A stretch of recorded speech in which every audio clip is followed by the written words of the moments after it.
Today's a trip that we had on our mind for a long time, a full-on offshore, straight slow pitch jigging show. We had Chad Bouzer come with Jig Pro.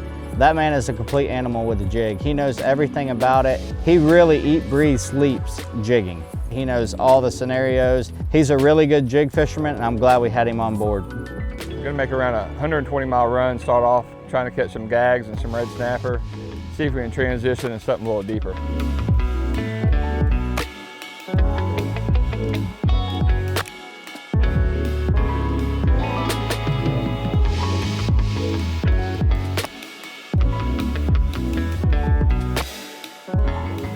So Chad, here we are. We're gonna make about 120-mile run today. No live bait, no dead bait on the boat. What do you got in store for us? I think we're gonna show people that you can get it done without bait on the boat. So as you know, we've done a few trips now, and every trip we seem to crush on the jigs using some of the Jig Pro stuff. So we've got a few different items here, the Jig Pro Strike and the Wild. Last trip we absolutely crushed it on them, so we're gonna try to do that again. You know, a lot of people still don't know about the slow jigging stuff, so we're gonna try to introduce them today and show them what they might be missing out on. I hope this Wild performs like it did last time. We smoked them last time on them Wilds. Yeah, I don't think we'll have any trouble with it. If those fish are chewing, they're gonna chew the Wild, so I think we'll catch them. All right, Chad, let's get these rods rigged up and get offshore. All right, man, let's do it. So on our offshore middle ground strips, we have a lot of slow pitch jigging guys come fishing with us. And Chad is super technique. Like, he knows how to work the jig. He knows how to drop down the line sizes or upgrade line sizes. And he always has the rod to make that jig perform and fish better than anybody I've ever seen. Chad books a lot of charters with us, so we've watched him perform and catch a bunch of fish for many years now. And he has really taught me and Garrett how to do everything correctly, the right line size, the right rod for the application, whether it's current, whether you're in big waves. He really breaks down all the right things to keep your jig vertical to make you get more bites. In Crystal River, we have phenomenal bottom fishing. We have so many square miles of shallow bottom fish habitat. And that's what makes our area so good for jig fishing, is you can fish from 30 feet all the way out to 800. And as you can see today, we kind of mix it up. We fished from 200, we fished some in 300, we went to 480. And really that jig is just incredible because it mimics, you know, a bait fish that might be wounded. It gets bit when no one thinks it can. What's going on, guys? Just made a run out here past the middle grounds, about 120 miles. We're in 210 feet of water. That's what's so special about our area here. There's so much natural reef, so much natural bottom for all these bottom fish, and that's why it's so good. We're just wrapping up Memorial Day. Definitely want to get a shout out to all the troops, the men and women that make this country what it is. We wouldn't be able to do this here at Fishing Florida without them. And we got our buddy Chad Bouzer with us. We call him Chad Boosie on Fishing Florida because that boy is straight gangster with the jig. So hopefully he don't whip us too bad. Y'all boys ready to catch him? Let's get ready. Yes, sir. Sir, here we go. Oh, I can feel it. Laramie's gonna get work. I'm going. I'm about to get work. Yeah, he's gonna get work. I got this big old rod right here in my hand.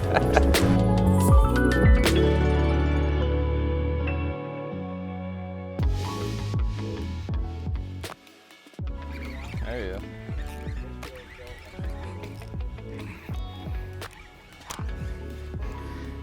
go. Beat y'all boys to the punch. Get them small fish out of the way. Yep.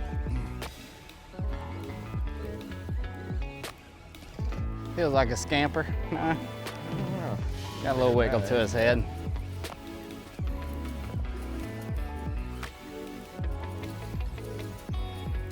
Vermilion? Nope, little red.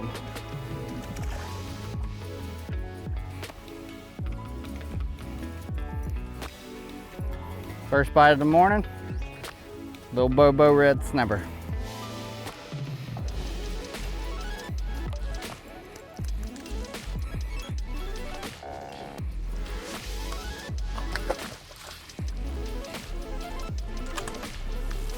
There he is, G. Good fish there, huh? Yeah, a little better fish.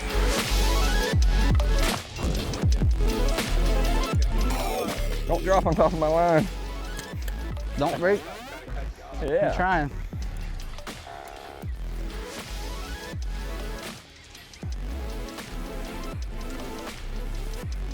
Feels like a decent fish. Yep. He's starting to fight.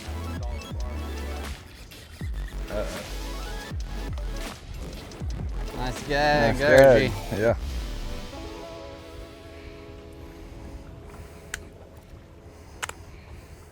I'm so glad I got that little red snapper out of the way I know, for I you. appreciate that.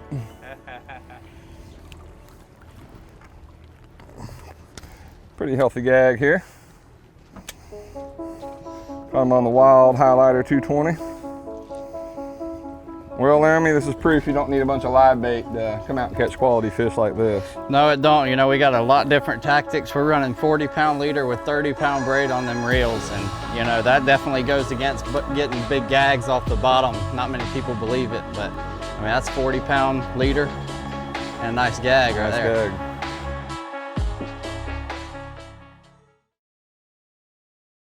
As many people know, when you go grouper and snapper fishing, everybody wants big rods, big line, 100-pound fluorocarbon, because these fish pound for pound are super strong. And when you're jig fishing, you want to go as small as possible. It helps keep your jig vertical, it helps your jig fish, and it kind of goes against the grain of how you can catch a 25, 30-pound gag or a 20-pound red snapper on something that looks like you should be speckled perch fishing with. Is it? Here he is.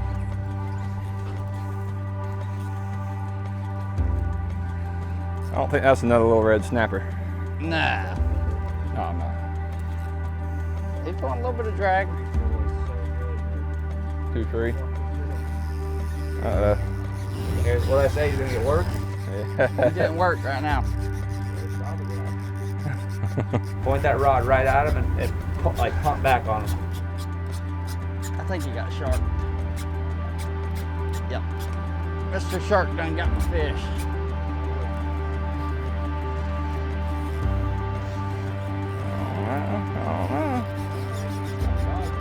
I got a big fish right here.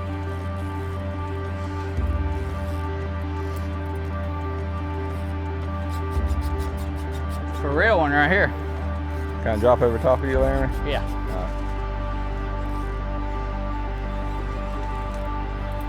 Well, you're not really that used to catching big fish like that, are you, Laramie? No, sir, this is the first time. What we're doing right here is just keeping that rod pointed straight at him. You know, the rod's really just to get the bite, and now it's pretty much straight tension, line and leader. This one right here is a big one. So these rods, as you can tell, they're real small. They got 30-pound braid on them, 40-pound leader, and it's definitely not the tactic that most people would think, but these little rods really get it done. Right now I'm fighting a fish. He's a pretty good one. I've had him hooked up for a little while. He's made some long runs. See if I can get him up here and see what he is.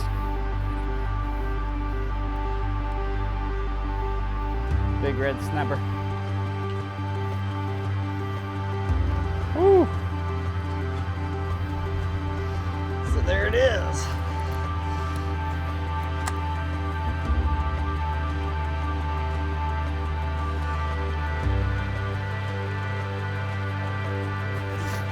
That's a dog right there. That's a pig. How about that for some small rod action? That old jig 240 strike tricked this one.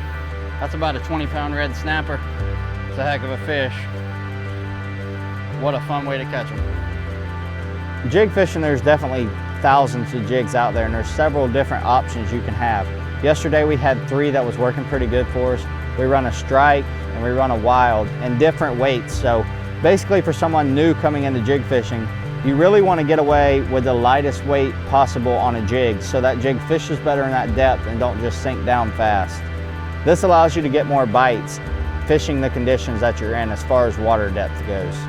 For a jig fisherman coming in, there is a few key things that you need to do. You need to have your rod to match the jig you're fishing, as well as having the right jig to present to the fish. Depending on water depth and current, you always want to try to fish the lightest jig possible. Well, Laramie, it wasn't a bad first stop. Pulled up a nice gag, big old red snapper. Yeah, big old 20-pound red snapper. It was definitely on our way to where we were trying to go. Knew we needed to stop and check it. Caught 2 nice quality fish on that one. So we're gonna bump out here about another 8 miles to see if we can get tight on some bigger gags, bigger red snapper. Really, you don't know what you could hook out here. This is our money hole. It should pay off. We'll see. There he is. Uh-oh, uh-oh. That's a dog. Yes, sir. Chad hooked up with a big one.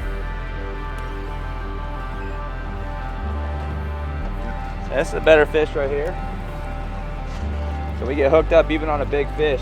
Pretty much we're just pointing the rod right at him. Think of it like a trailer winch. And I'm just slowly cranking against that fish, trying to prevent him from getting his head turned. So with jigging, the biggest thing is just keeping that fish under tension. So that's what I'm trying to do right now. Trying to keep that fish from turning his head and going back to the bottom. Hopefully we can see what we got here.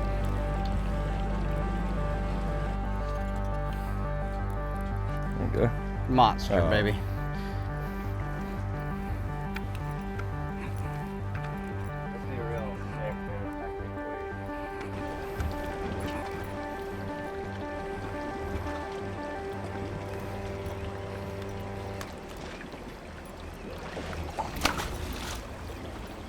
See what this is. He dug at first, but now he don't feel to.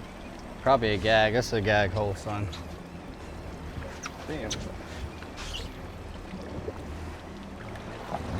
Or it's a little red trying to feel like he's a lot bigger. Yeah, it's that feisty red. These little guys are so strong, man. They're little brutes. Not many fish out there that fight like a red grouper. Still beautiful fish.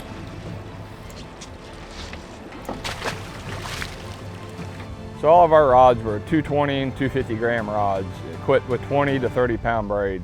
The rods and reels are made light so you're able to fish all day and not get fatigued.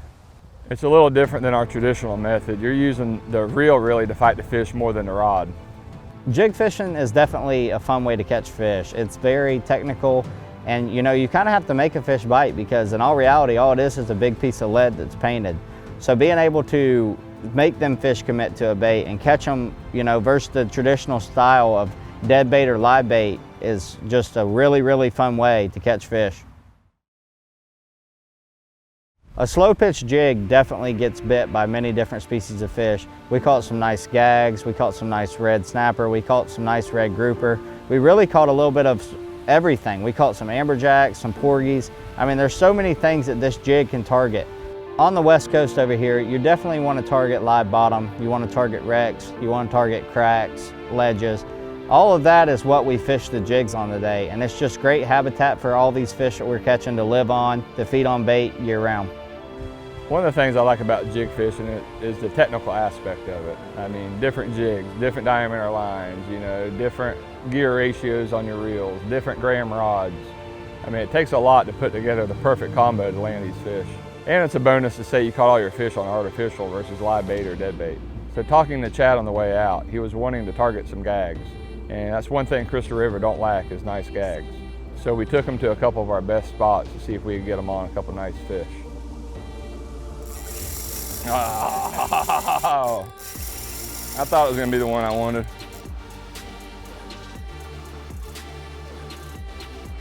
I think we got another jack on here. I think it's gonna be another jack.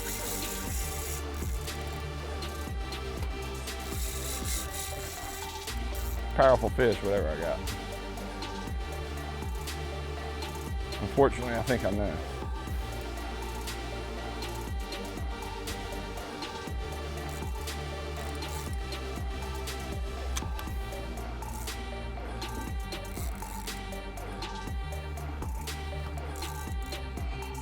Oh, there's a dog.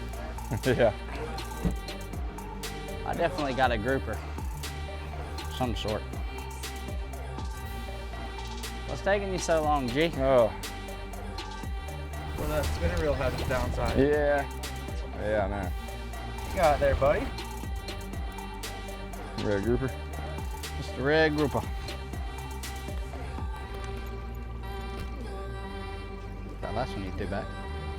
That last one you caught was. Do we want them? You want to eat them? It's gotta be a jack.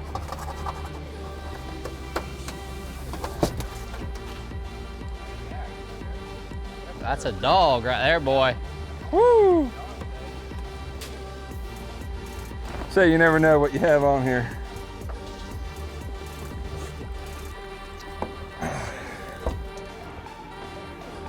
Nice gag on the pink wild. Yes, sir. Not bad for 40-pound leader No, right there. it ain't. I don't think mine quite compares to the quality. He fought like an amberjack the whole way up, but that's why you don't give up on him. Yes, sir. That's probably a 25-pound fish right there. Nice one, bud. Thank you. So when we got the first spot of the day, Chad jokingly said I was gonna catch the big dog of the day, and that's exactly what I did. I caught a nice, it's probably a 25-pound gag. The art of jig fishing comes from Japan. And with that being said, Chad just got back from over in Japan, and he's probably one of the top 4 or 5 guys that brought jig fishing to the United States. He goes through all their techniques and everything, and one of the main things that he got from Japan was the Ikejime method. Yeah, so we just measure this fish, make sure he's a legal fish. So I'm gonna go through a process right now called Ikejime, just a way of processing the fish to make for a much higher quality product and make it to where the fish lasts a lot longer. Also stop suffering to the fish. So if we kind of locate the lateral line on the fish, and then there's a kind of a little gill cut right here, right in front of the main gill. If I locate the lateral line in that spot and I spike down here, I'm gonna hit the fish's brain and he's gonna freak out like that. So I just killed the fish. Now the fish is completely dead. You'll see the color start changing on him. So any movement after this is just gonna be nerve movement. Now we're gonna sever the fish's nerve. The way we're gonna do that is we're gonna make a cut on the back of this fish's tail. We have to cut through the spine. Okay, so I've cut through the spine here. Now there's a hole right on top of the spinal cord here, and that's the nerve canal. I'm gonna take this wire, I'm gonna run it down the nerve canal. Now you're gonna see the fish flopping all around, but that's only nerves. So we're severing those nerves right now. That's the whole purpose of doing this. The fish is dead. I'm gonna run this wire back and forth. You see now that red grouper is almost white in color. Now I'm gonna put him in a bucket of salt water and cut his gills and let him bleed out. That's essentially it. The reason we do that is it stops any adrenaline and cortisol being released to the fish. Kind of helps prevent rigor from setting in and makes the fish break down a lot slower, so you can store it in your refrigerator a lot longer and enjoy the fish longer before having to freeze it. So that's the ultimate goal. A jig trip is definitely one of the many options we offer right here at Fishing Florida. We don't get to do it as much as we'd like, and we really enjoy it. So if you're interested in coming jigging with us, whether it be the middle grounds or the 40 break beyond, give us a call, go to our website, ffcfishing.com. It'll give you everything you need to know to come get on board. All right guys, we had a great day offshore today. As you can tell, we're about to clean this red grouper that we Ikejime'd on the boat. We spiked him in the brain, bled him, and run a wire down his backbone to sever the nerves. As you can tell right here, this fish is still flat. So basically when you sever the nerves, it don't let rigor mortis set in as quick. So this fish here is good for 2 to 3 weeks without having to freeze it, so you keep that fresh fish taste a lot longer. I'm gonna cut into it right now and show you what the meat looks like.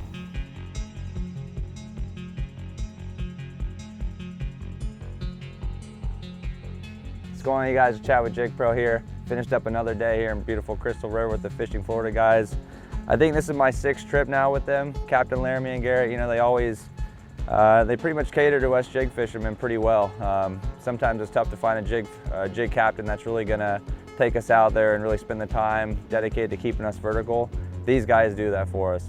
Every time now, it's always been a successful trip, whether it's gag grouper, red snapper, triggerfish, scamp. Like, we always just put the time in out there and it always pays dividends, They always put me on the fish, so that's why I choose these guys. So, they're not far from anyone in Florida. It's worth the drive up.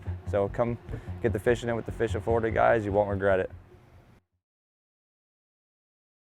Well, Laramie, had a pretty successful day on the water. No bait needed. No, sir, it was a fun day out there jigging. We're gonna go over a little bit of the tackle we use. Jigging, you can make it as complicated as you want. They're super high end, super low end. There's so many things that go into it. We keep it pretty simple here at Fishing Florida. We use the OSHA jigger, 200 HG, a game type J rod. And this reel, you got 30-pound braid is it. We're running that with 40-pound leader. It really gets the job done. Most people don't think a big gag or big red snapper can be turned with it, but these rods, the way they're set up, man, they perform perfectly. Make some believers out of people. Oh yeah, for sure. Here's are the main jigs we're using, the Strike 240. I think that's what you threw the most today. Yep. And I chose the Wild, a completely different style jig, and it was very successful today. Yeah, that jig definitely floats and flutters a lot slower than the Strike does. Yeah, And we teamed up with the Suteki hooks on there, had good hook sets. Everything was golden, man. I mean, it was perfect, beautiful weather. Couldn't ask for much more. Right here out of a home port in Crystal River. And I always look forward to a good day of jigging. Absolutely. I wish I could get that 300-gram strike back I lost on that big grouper. Yeah, you did lose a big one. I lost a big one. I mean, that's just part of it, you know? I mean, at the end of the day, it is small line, it is small leader. You are gonna have them I mean, you're going to lose fish. You're gonna lose them with a 100-pound like we fish with the big rods. But this way is definitely crazy how many big fish you can turn and get to the surface. They don't fight as hard. It's just like a super fun way for anybody. I mean, a rookie can come on board, you know, and put this rod in his hand and catch a nice trophy-sized fish. Yeah, we'll put it in people's hands on our trips, and some of them can't get it, and other people fall in love with it. Yeah, it's definitely a fun way to catch them, and we're glad we got the middle grounds right here because it's ideal bottom fishing.